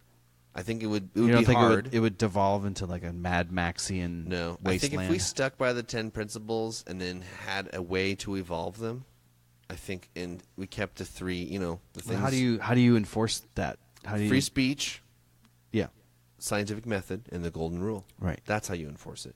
Okay. That's what I'm saying. You just encourage those. Those would be what you would enforce. That you'd have to have some enforcement. Right. You have to enforce a good free way to speech. enforce those things. That's kind of what religion does. It's a good way. It's storytelling to enforce those, ideas that our forebears thought were good ideas. That's true. It's like that's a religion tool. I agree. Let's tell a compelling story so that people will remember it, and so we can encourage this behavior. That's true.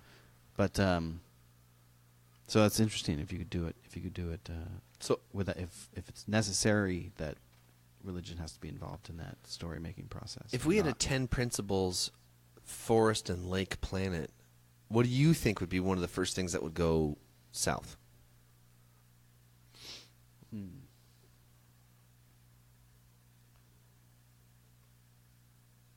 It would be culture shock. It would be you'd want to go to downtown. You'd want to go to Times Square. You'd these miss longings. Times Square. Like, yeah. Okay, let's go.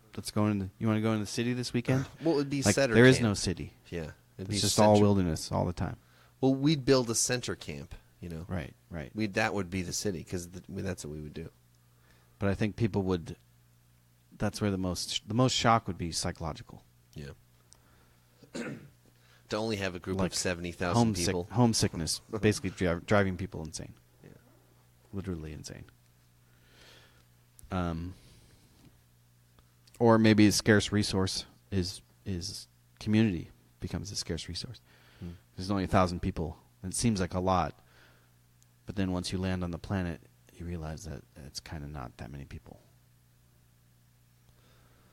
Or something. Yeah. You know? I mean, that's what I'd say. 70,000 sounds pretty good. It would be like immediate. It'd be like high school. Immediate, like cliques and there would be and there would be a surge of relationships clicks, but then there would be, I think it would be like a cliff, Stabilize. yeah, and then it would stabilize because there'd be the camps, right? Because they're camps, and then it would be hard. It wouldn't be easy, but it would be better. If you had a system with 7 planets, it would be unethical to do this, but you could like run. You could like do like beginning of life simulations. You know, you could be running simulations on populations. Who aren't aware of you, You're just observing these populations grow and how they change, and you're just studying them. It's like godlike. Yeah, that would be very Federation. The Federation does that. You know how they observe. They don't populate the planets, but you know how they observe. They do that. Other cultures, but they can't interfere because of the Prime Directive. But then the technology breaks and people fall out of the duck blind, and then someone's head gets smashed in. It's just you can't be doing Data that. Data loses it, right? Yep, few times. Damn. So that's habitable worlds. Okay, well, it's a really thank you. ripe topic. It's important. It's as big as the universe itself. Yeah. Trappist 1, I think, is our best hope. Well, Trappist let's 1. get there. Let's build a bicycle camping apparatus. We can pedal our way there. Space pedaling. bike. Yeah. I mean, how impossible is that? I don't think it's impossible at all. You could totally do what it. we do is we build a vessel. It'd have to be built at the center up there already. Right. We'd have to ship parts up on Tesla ships to build this thing. And I think what it is, it's like it's spaceship shaped, but it's got this main room. It's really comfortable, high ceilings, lots of fans. There's bicycles, and by you riding the bicycles, it powers it generates watts. Something. So you're like pedaling your fucking way to. Yeah. You could have like giant,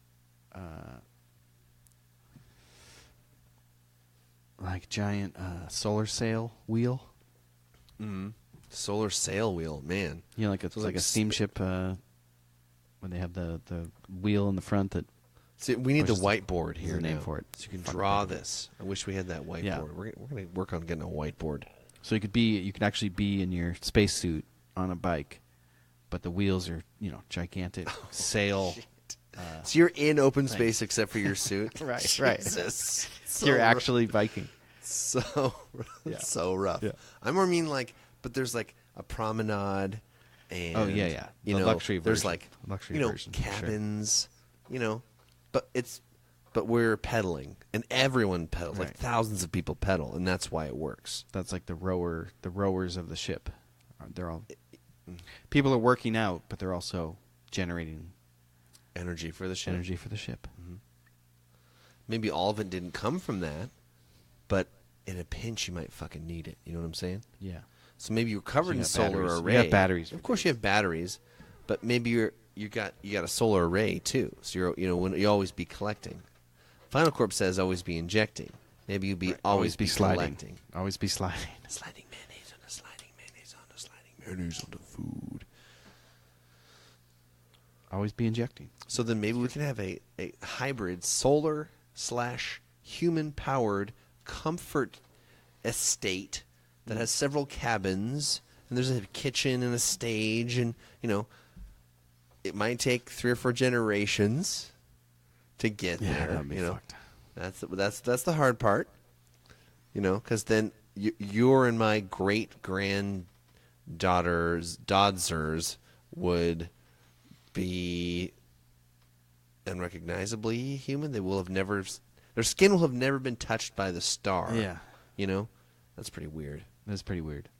You could think of Earth that way. It's like a generational ship, but it's, millions of generations. The Earth, yeah. Well, if can we steer Earth closer to other planets and just ride, take a ride right here? Maybe eventually, if we could slam planets and suns into each other and create massive explosions and direct the shockwaves, have it suck us a direction, or break our orbit, and replace it with something else. So we pull like an Indiana Jones, where we put something in the place of the Earth, and the Earth like spins off and starts traveling towards. And we have some kind of galaxy. Dyson sphere, something spaceship for the Earth, something. That'd be Yeah. You get that? That That's would cool. be that would be the best if we could surround a star and travel to TRAPPIST-1 in the Dyson sphere. Can we take something like the idea of the Dyson sphere and build? Because if you take the Earth away from the sun, it's going to suck here. Suck so bad. Yeah. What can we build a ship around the Earth that then travels through space, and what the thing does is replaces the sun somehow, something hydrogen explosion, something, and it propels us as well. So we actually stay like simulated sun. So it would feel and look and be nuclear bombs going off. Basically, that's your sunset. Yeah, it would feel and be like home, except for the sky would look very different. So you go back home to Alabama too, just as you want. And our sun would be diminishing. It would be diminishing. It would be diminishing each year. It would be be hard to detect year to year. But when I was a kid, you could measure it by going like this. And now or something. You gotta hold your pinky up.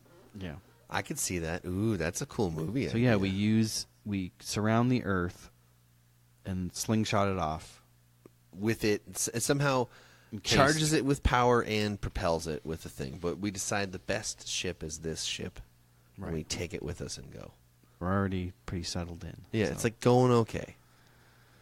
And then we arrive at TRAPPIST-1 and like maybe integrate our orbit with the orbits of the planets there or something, and then start colonizing the other planets. Fuck it. That's what I say.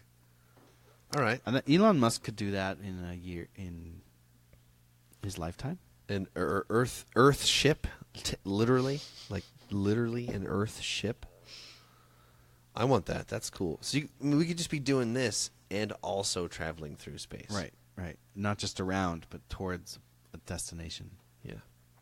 We're going to go to the other place, and then because of our super hyperspeed abilities, we're going to be able to get to that place you were talking about in like 7 months, and then we'll be able to take ships over there and check it out. That's crazy to think that like the world leaders will be basically deciding the next destination of Earth. Should we we're going to go here, and then we're going to tour to this. And then we jump on Federation. We jump on like a port orbit. So they have a few port orbits available that you can put a planet in around their star. Right. So you can sit in, you can power down and recharge the systems or whatever, and you can use their sun. Parking orbit. Yeah. Parking orbit. Yeah. And it would make it so that it wouldn't mess up their orbit too much, although there might be time restrictions, like you'd only be there for a certain number of months or something. I could see that. Right. They keep a moon it's in the farthest orbit, and they keep that moon as like a parking place for other things, spaceships and planets. Take its place or something. Yeah. That would work. Then it could be more long term. You could just trade them out. See, to the point where humans are engineering orbits and planets. Yeah. I mean, that would be could be our something lifetimes. else. Could be our lifetimes. Just saying. We say it's insane, and you say it's insane. Right. And I say it's insane. Could be our lifetimes. Could be our lifetimes. You have nanomachines sweeping empty space, gathering up molecules. They eventually meet back when they have enough resources and combine through chemical processes into a planet with an atmosphere. So you can just create a planet to your liking. Wouldn't even have to be that big, Could be moon-sized. Yeah. And you can just do that anywhere around a bunch of stars, and then basically every family could have a planet essentially, or a moon. Just sweeping up nebula and shit to make planets. Man, we could infiltrate the hell out of this galaxy, dude. We could fill this galaxy up with human beings. I think realistically, the next step is going to be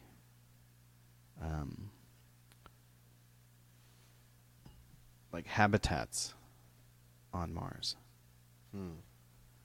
They're going to need geodesic domes. Or before that, it might be robotic mining. They need to mine to get the and methane. maybe the robots will build habitats.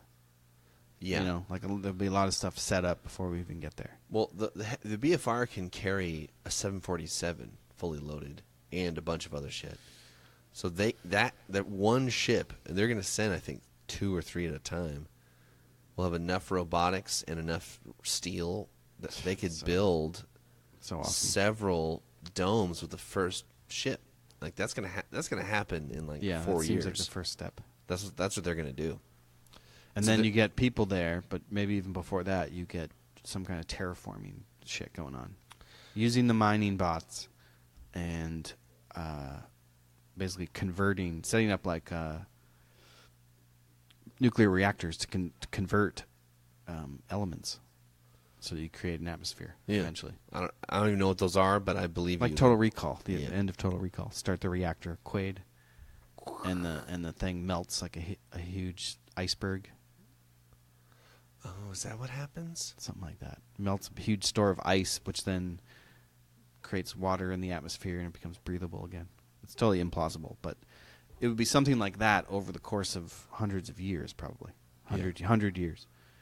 Of just trying to create an atmosphere, and eventually you do, and you can walk in the free air of Mars. That's probably 150 years from now. Maybe less. Maybe 100. Yeah, but we could at least have sick, gigantic domes you could live in comfortably with like palm trees and stuff. Mm-hmm. I mean, talking full-scale, clean, organic. Well, just basically you need to bring a bunch of soil with you. You need to bring as much organic worm-filled soil as you could, and then put that in things and grow food in it, and then you'll be okay. And remember to poop in it too. Yeah. Oh, that would be the first thing that goes south in colonizing exoplanets. Would be foreign organisms that are not indigenous to the ecosystem of the planet, and it could just be bacteria that you're bringing on your body. It decimates the whole... Yeah, there would need to be some clean room shit, you know? Yeah, or some kind of testing. Yeah. Well, I mean, with the TSA, man, and the fucking air puffs, dude, we can do the testing. Like, we're there. The air puffing and the light speed. It's cost. It's just cost, really. Scale, too. So now that they've got it where they're reusing the rockets, the cost is the BFR is going to cost less than like Falcon 7 costed to launch. So it's going to get crazy. Scale is another issue. And they're running it on farts completely. On methane. Crazy. Farts and oxygen.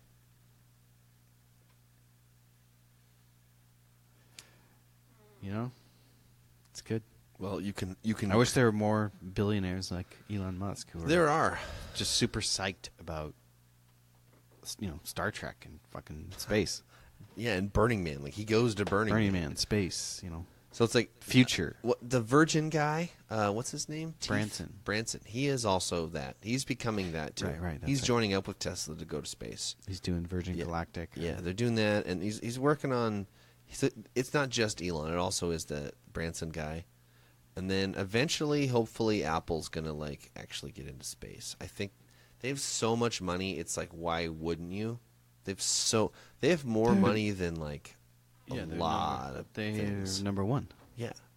So in market cap, why wouldn't they go to space? I mean, they could. Yeah. They might just make, computers and shit that are... I mean, they make luxury items. That's what they make. They're premium, quality items. So how does that translate into space? iWatches and stuff. It'd be more of that stuff. Accessories, computers. But they're doing cars. They're doing autonomous cars for sure. You think there'll be the Apple Dome, and it's... I think that there's no reason that if I worked for them, I would be like, I mean, please, dudes, I want to see that. dudes, they're going driverless taxi, and they're going to do a good job. And eventually that's going to lead to driverless autonomous drone. It's going to. The Apple drone. That's it. The Apple drone. Oh, that's what it is. It's going to be the quadcopter. Yep. It'll take 2 people and their luggage to anywhere. And it's going to be premium quality. It's going to be the best one Safest, that you can fastest, get. cleanest, You know. everything. Charges while you're on the go. It's voice Easy. connected. It's everything. It can land basically anywhere, and you just give it an address, and it goes up. It goes in a straight line. It goes down and lands at the exact altitude on the Brings you a network of pizza. Apple drones. And the thing is, they'll do it well, and then easy, it'll be yeah. like, well, how high can the drones go?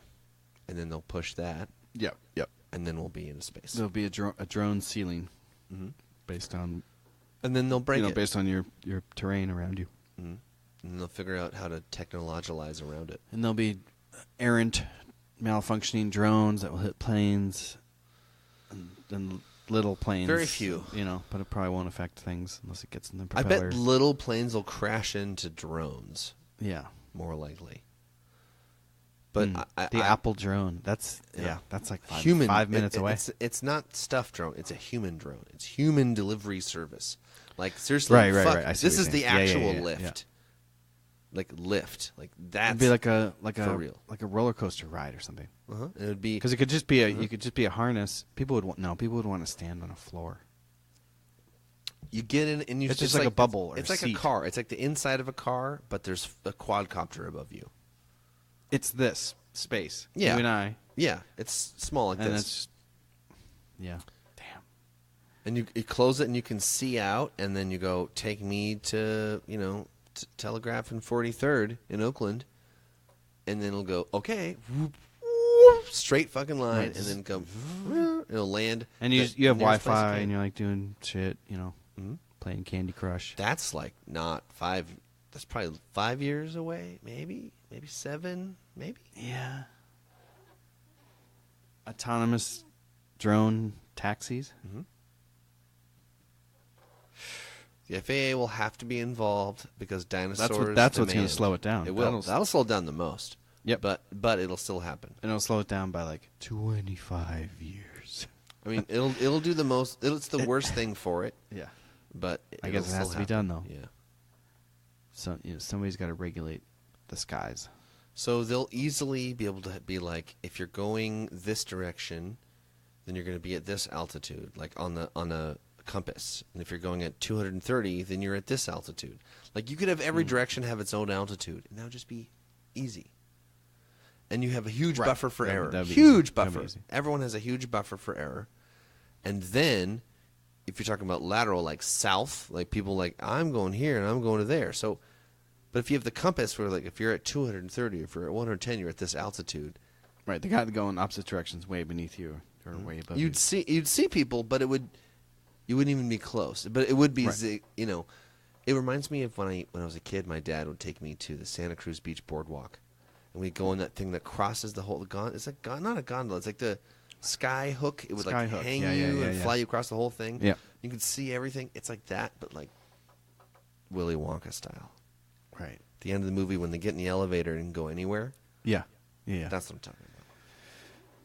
Yeah, that'd be pretty sick, man. You think it's going to be Apple? Who's going to be first on the scene with that? Uber? Lyft has a better name for it. They have a better name for it. It's Lyft. Yeah.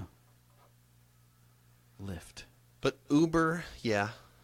Uber is, Google probably is, Google. and Apple Google. probably is too.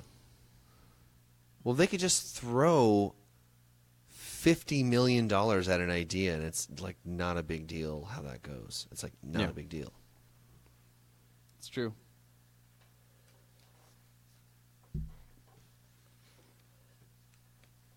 If you had like a personal rocket, it's just a quick, surface to surface. You have to get from the surface of Earth to the surface of Mars. In your bubble? And it's just a little bubble. Excuse me. Goes through a little wormhole. They have personal rockets now.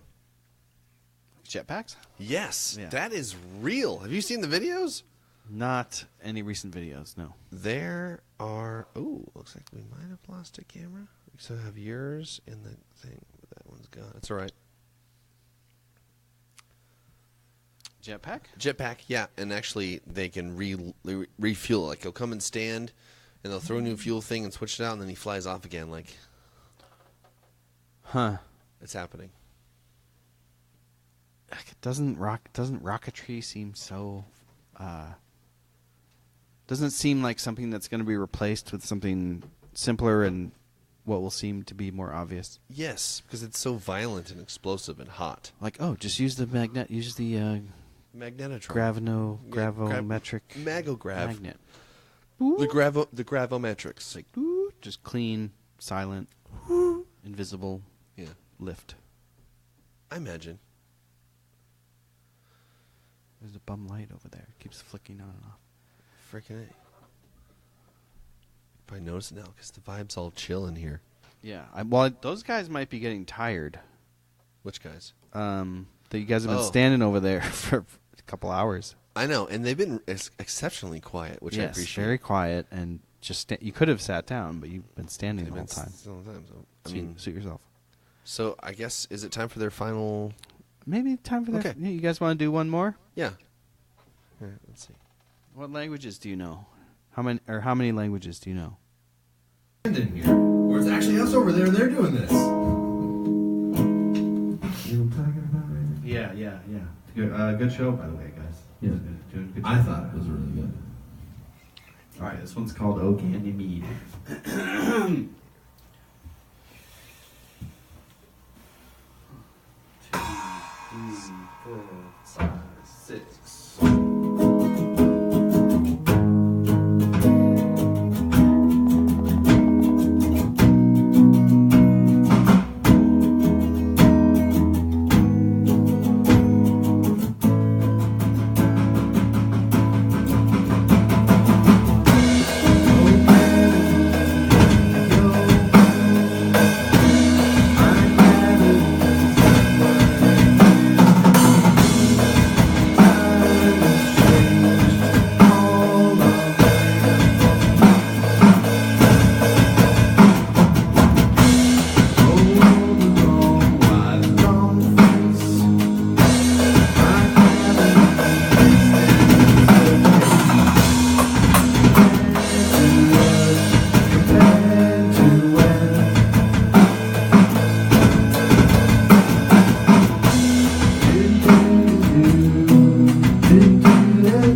That's about a moon of Jupiter.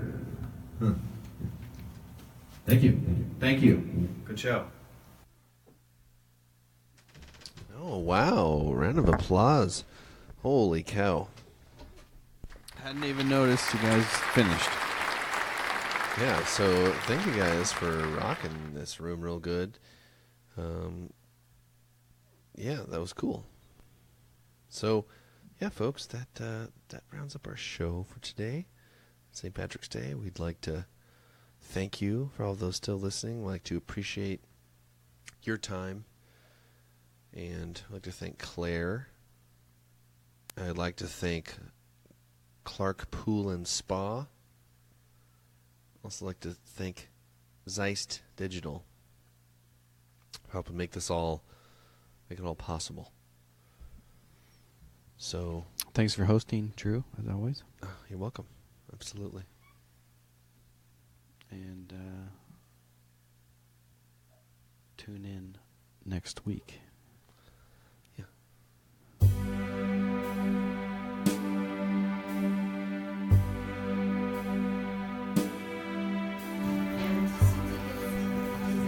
Hi, this is Jim Levinsky. I'm calling into the Empathy and Imagination show, and apparently they sent me the voicemail, so they must be busy jamming. I think they're having a jam session at the moment. All their hands are busy. So just leave this message, and hey, thanks for having me on the show, and I just want to be part of this Infinite Feedback Loop live. Are we live to Facebook right now? Oh, excellent. Okay, how many viewers do we have? Hello, everyone. All right, here's the end of my voicemail.